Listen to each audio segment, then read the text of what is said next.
I'm here to talk about relationships at a fintech conference. That's the irony, right? Uh, it's a very interesting topic. How do you work with co-founders? Do co-founders actually make you succeed?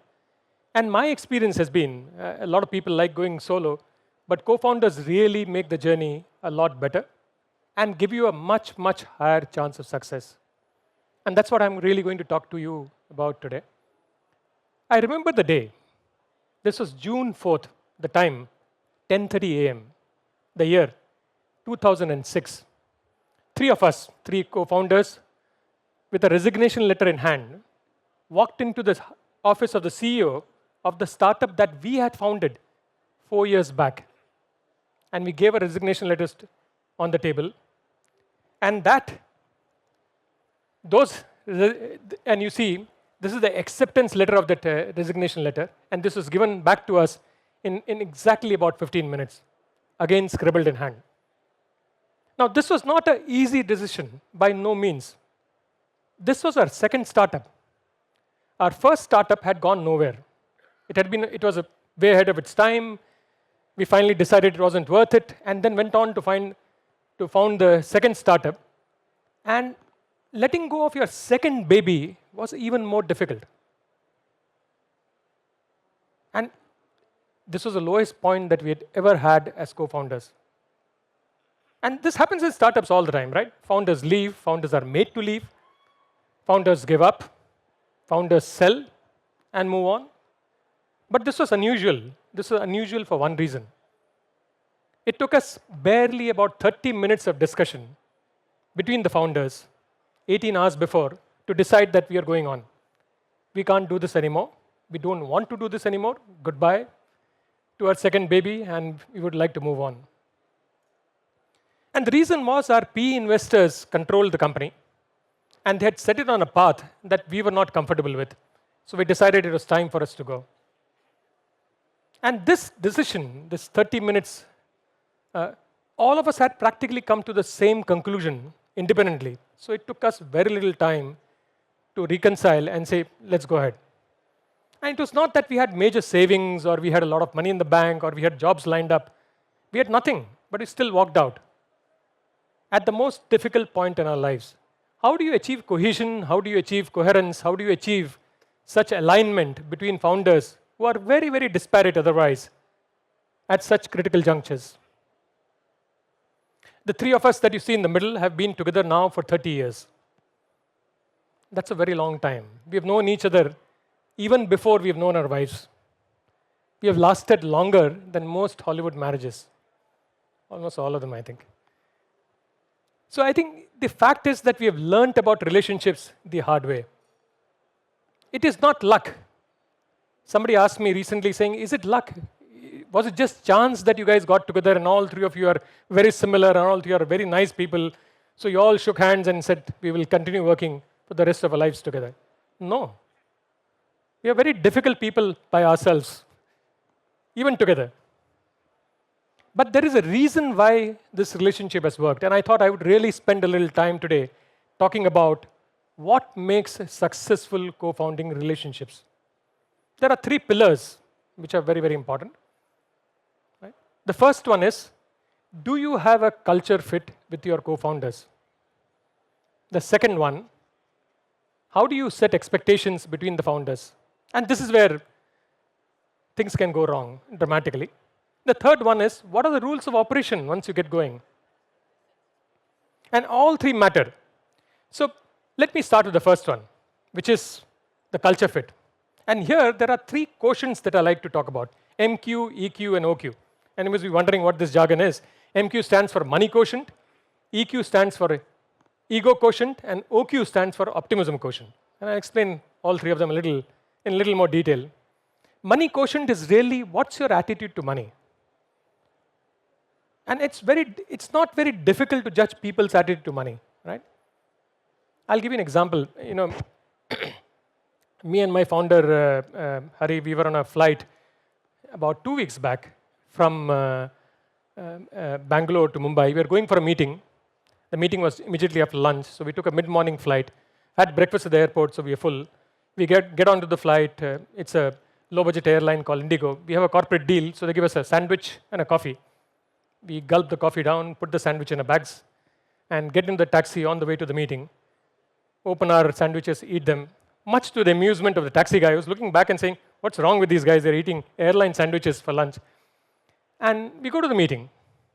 And this decision of eating airline sandwich is very brave and sometimes very stupid, happened not because of some major discussion between us. It was just instinctive for both of us. We are not misers. I think we can afford better food. But it's just that it seemed like, why should you waste a good thing? Why would you throw food? And this is a mindset which is very deeply ingrained. It's very hard to build into people. It sort of comes with you. It's your culture. How do you assess culture fit, therefore? You look at what people spend.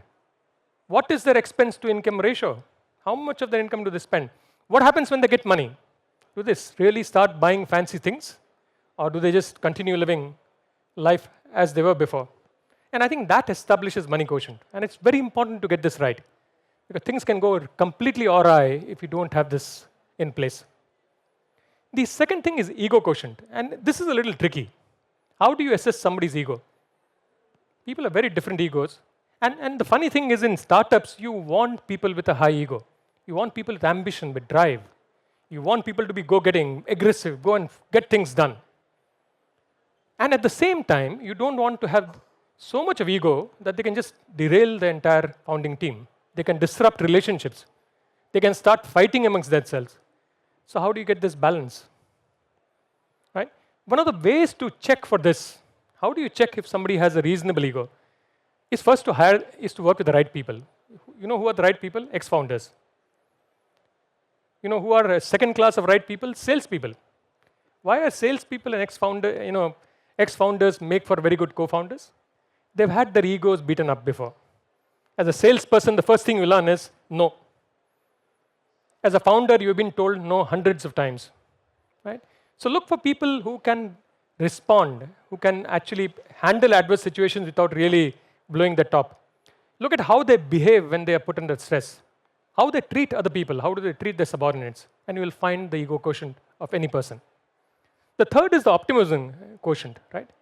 Optimism is about, you want founders to be optimistic. Things are never going to be straight in startups. Startups are like this. Euphoric highs, depressing lows, anything can happen. So you need somebody who can just weather the storm. You need people to be optimistic. We were on a train ride in 2000, and this was at the time of our first startup. So my co-founder Sudhakar and we had time to kill. It's about 3 hours from Mumbai to Pune. And we started chatting. And this was about 1.5, 2 years after we had started the startup. We had plenty of money in the bank. But we had started hearing murmurs from the US saying that, dot-coms are now crashing. They're not able to scale. While they have a lot of money, they're not going anywhere. And we said, what happens if our business closes? We were an online business way back in 2000, right? Dial-up days. And we said, that's a real possibility. What do we do? And we started discussing. And one of the ideas that we discussed that day eventually became our second startup 2 years later. But at that point in time, we could have said, if this startup fails, we'll all go bankrupt. What will we tell our people? The world will end. How will we manage? And we could have just cried ourselves to sleep. You need people who will keep going through even when the times are bad. And those are the people that you need. So these three factors, right? The money quotient, the ego quotient, and the optimism quotient are gating factors. What are gating factors? Don't get started without them. If you don't have comfort on these three with your co-founders, don't get them as co-founders. It's better to do it alone. Right? The second factor, the second pillar, is setting expectations. We were at this coffee shop, which I have shown a picture here. This is a small South Indian filter coffee place in Bangalore. Sorry, I went up and down, right? Okay, excellent. There we are. Back again. So we were at this coffee shop drinking filter coffee the day we started our first startup. And we said, we need to find an office. Let's figure out what things we'll do. And my co-founder said, what we are going to do is very perilous. We've all worked in corporate jobs with ties and suits before. We are going to become startup entrepreneurs. this thing might not work. But let's remember one thing. If we get out of this with the shirts on our back, be happy that we still have our shirts. And that remark has stayed with me till today. It wasn't pessimistic, it was very realistic. It was actually very optimistic. It said, let's be happy, whatever the outcome may be. Getting expectations right is very, very critical. And what are those expectations? There are 3 expectations. One is on roles. Who's going to do what? Who's going to be CEO? The other is on hierarchy. How are you going to make decisions? Who's got the veto vote? And we are 3 of us. What happens if there is a stalemate? Third is on compensation. Who gets what salary? Who gets how many shares? So we made things very simple. We said everybody has 1 vote. Everybody gets the same salary. Everybody gets the same shares. Now it's hard to do. You have different roles, different things. And we had a simple decision-making matrix. 2 of us have to agree for a decision to be passed. And once a decision is passed, it is absolutely fine, and every one of us will have the decision in the site. What happens if you can't get 2 people to agree? And that happens all the time. Then the default is that the person who's the domain expert, I look after finance and marketing. So if it's a finance decision, for example, it comes back to me, decides to take the final call. And all of us will go with it. You need to build that trust. You need to build that culture. And that's about getting expectations right. The third, and this is when you start, is making sure that you define the rules of operation. What are the rules of operation? How do you make sure, how are you going to operate this company? What are you going to do? How are you going to make things work? We have a secret sauce. We meet every Friday for 2 hours, and we've been doing this for years. What do we do on those Fridays? We fight. We actually fight, right? And it's terrifying to somebody who's not used to it. They really start wondering, what's wrong with these people? I remember an early joiner of ours came running into my room one day and said, Vipul, I think I've joined the wrong place. You guys are never going to last. This was 9 years back. He's still there, so are we, and still going strong.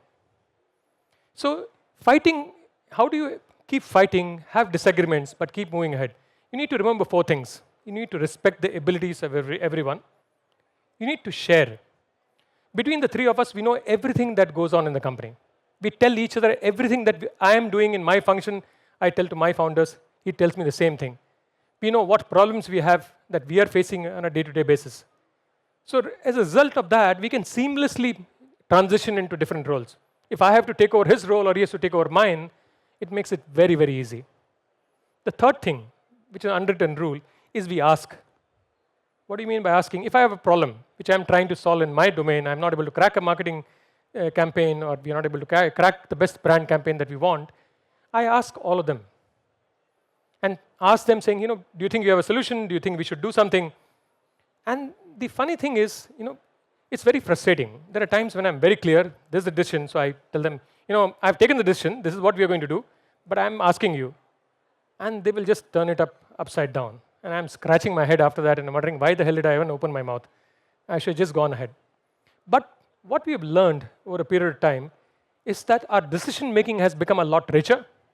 It's become very, very reasoned, it's very logical, and it's very analytical. And that makes for very strong, solid decisions. So getting this right is extremely important. So when you look at all of this, these 3 pillars, remember culture fit. Remember, I forgot to show you this, which is Violent Fridays, we call it now. But remember culture fit, which is extremely important. Remember, you need to set the expectations when you start. Get clear, realistic expectations.